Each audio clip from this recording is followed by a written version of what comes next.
ప్రభుత్వ పాఠశాలలో మౌలిక వసతులు కల్పించడంతో పాటు 23,000 ప్రభుత్వ పాఠశాలల మూసివేత ఆలోచనని వెనక్కి తీసుకోవాలంటూ కరీంనగర్లో ఏబీవీపీ ఆందోళనకు దిగింది. జిల్లా విద్యాశాఖ అధికారి కార్యాలయం ముట్టడికి యత్నించింది.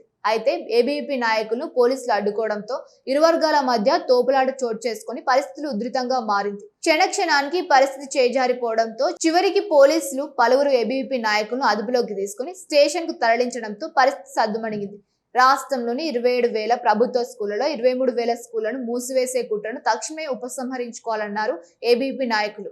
అంతేకాకుండా ప్రైవేట్ కార్పొరేట్ స్కూళ్లలో విచ్చలవిడిగా ఫీజులు దోపిడీని అరికట్టి ఫీజుల నియంత్రణ చట్టం తీసుకురావాలని డిమాండ్ చేశారు.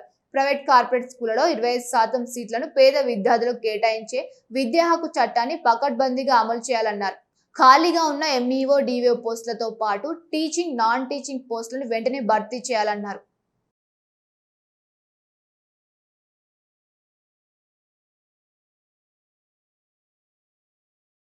ఈరోజు యొక్క 27 పాఠశాలలను మూసివేసి ఈరోజు పేద బడుగు బలహీన వర్గాలకు చెందినటువంటి విద్యార్థులని ఈరోజు విద్యకు దూరం చేయడం జరుగుతుంది. ఈ యొక్క కాంగ్రెస్ రాష్ట్ర ప్రభుత్వం ఈరోజు ఈ యొక్క ప్రభుత్వ పాఠశాలను మూసివేసి ఈరోజు ప్రైవేట్ కార్పొరేట్ పాఠశాలలకి వత్తాసు పలుకుతూ ఈరోజు వాళ్ళు విచ్చలవిడిగా ఫీజులు వసూలు చేస్తున్నప్పుడు కూడా ఈ యొక్క రాష్ట్ర ప్రభుత్వం కానీ ఈ యొక్క రాష్ట్ర ముఖ్యమంత్రి కానీ నోరు విప్పినటువంటి పరిస్థితి ఈ యొక్క తెలంగాణ రాష్ట్రంలో ఇక్కడ కనిపిస్తలేదు. ఈరోజు ఈ యొక్క తెలంగాణ రాష్ట్రంలో ప్రైవేట్ కార్పొరేట్ పాఠశాలలో ఈరోజు నర్సరీ చదివే ఒక విద్యార్థికి ఈరోజు 50,000 తీసుకోవడం, ₹1,00,000 తీసుకోవడం జరుగుతున్నప్పుడు కూడా ఈ యొక్క తెలంగాణ రాష్ట్రంలో ఈరోజు ఈ యొక్క తెలంగాణ రాష్ట్ర ముఖ్యమంత్రి రేవంత్ రెడ్డి గారు ఇప్పటి వరకు ఫీజు నియంత్రణ చట్టం తీసుకురావడం లేదు. ఫీజు నియంత్రణ ఒక కమిటీని కూడా ఇప్పటి వరకు వేయలేకపోవడం చాలా దుర్మార్గం అని నేను తెలియజేస్తున్నాను.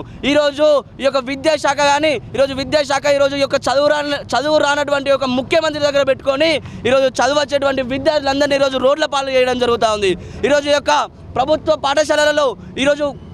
పాఠశాలలు కానీ ఈరోజు కొత్త విద్యా సంవత్సరం ప్రారంభమయ్యి ఈ రోజుకి 3 రోజులు గడుస్తున్నప్పుడు కూడా ఈరోజు ప్రభుత్వ పాఠశాలలో పుస్తకాలు కానీ యూనిఫామ్ కానీ ఎవరిస్తారు, ఎవరు పట్టించుకుంటున్నటువంటి ఒక దిక్కులేని పరిస్థితి ఈరోజు యొక్క ప్రభుత్వ పాఠశాలలో ఏర్పడుతూ ఉంది. ఈరోజు అఖిల భారతీయ విద్యార్థి పరిషత్ ఒకటే డిమాండ్ చేస్తూ ఉంది. ఈ యొక్క ఏవైతే 27,000 ప్రభుత్వ పాఠశాలలు మూసివేసిరో